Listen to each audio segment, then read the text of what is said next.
Hello everybody from Beside the Still Waters. This is Dawn, and wanted to make a follow-up video from yesterday's video on a new commandment, to love one another.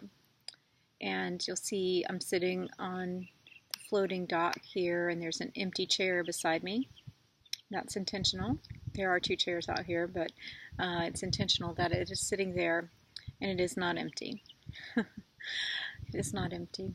So I wanted to just discuss some of the ways that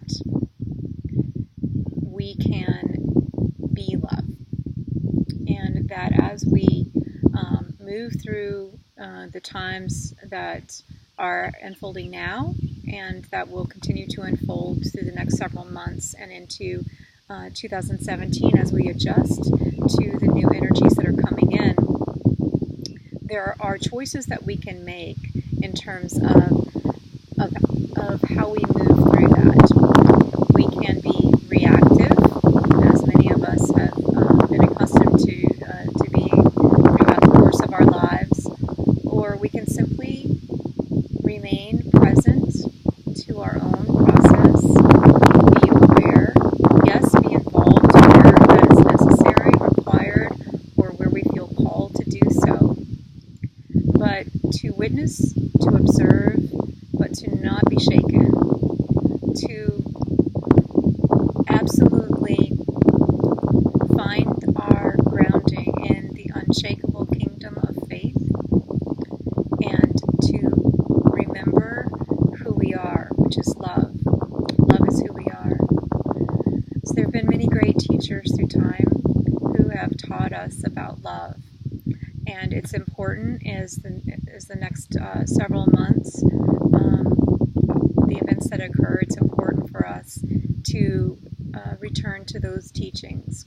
Some we know in our heart, and some we can be reminded of through all of the teachers who are available to us in our time, and those who have passed through time.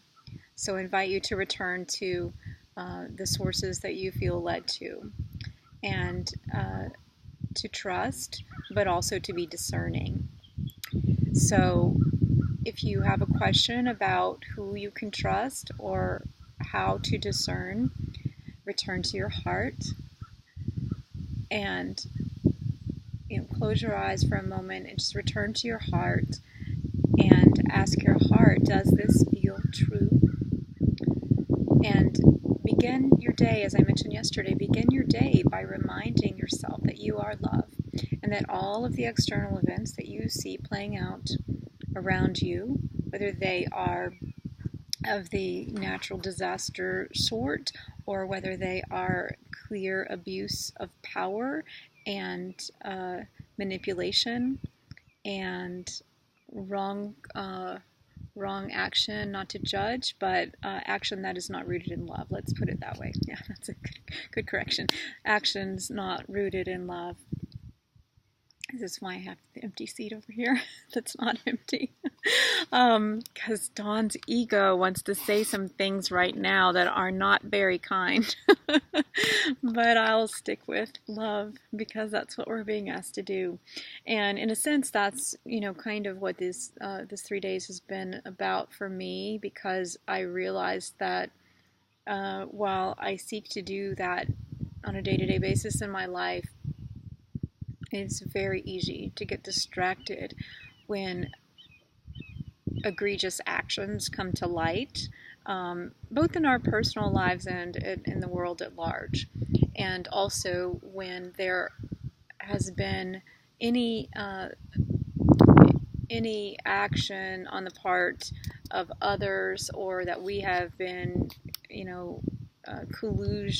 colluding with one another with regard. And those of us who are, who are on a path of love and light, even, light workers and spiritual teachers, are not immune to being co-conspirators or colluding with some of the three-dimensional human games that have been going on for a very long time.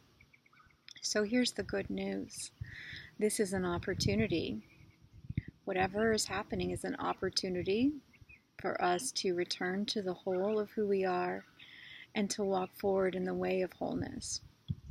So that's my invitation, our invitation to you, and our being all the saints. You know, we're moving into my very favorite time of the year. I love October, my favorite month, and the culmination to me, those of you who know me know I'm really crazy about All Saints Day, which is November 1st.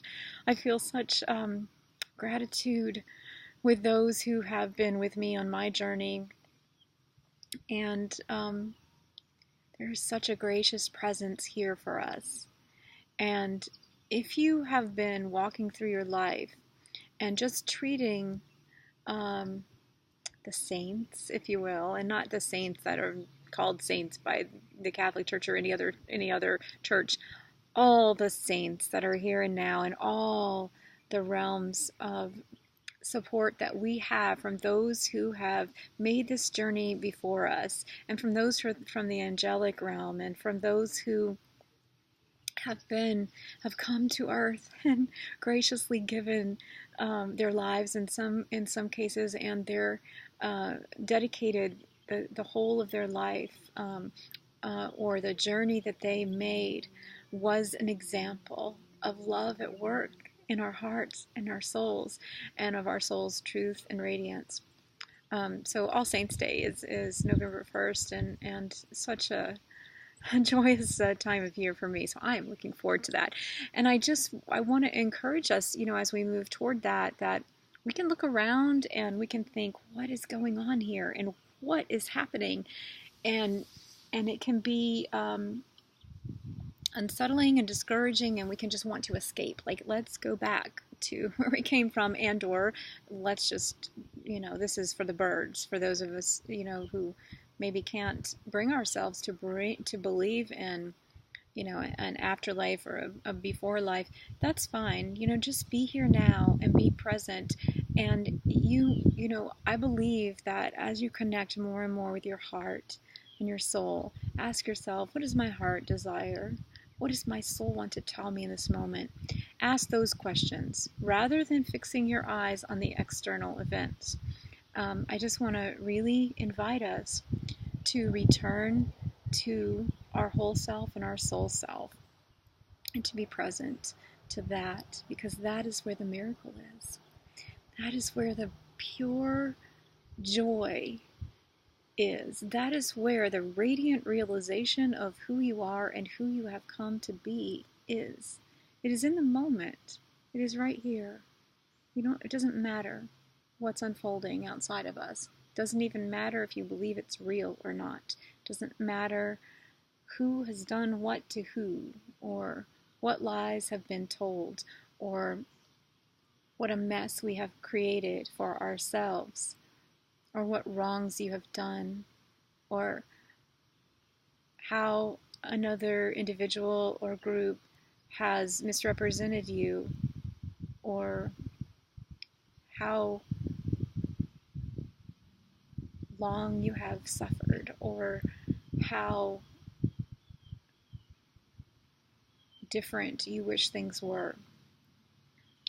What matters is that we are here, we are now, and there is purpose to that, and there is meaning to that.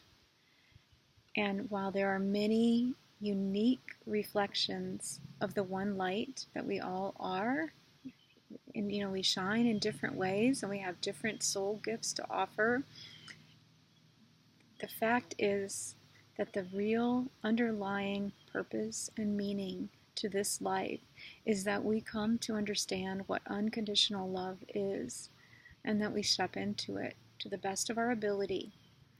And that may not look like what we have been taught love should look like.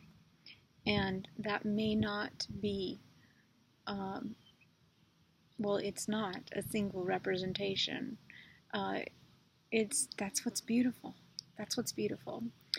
And all of this happens in the context of this crazy world that we live in, and this, all of the systems that humanity has created through the years that are in some cases, the structures also that are in some cases imploding.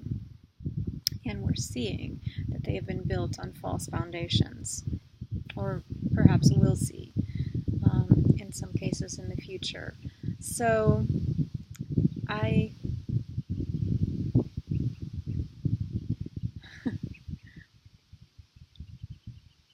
we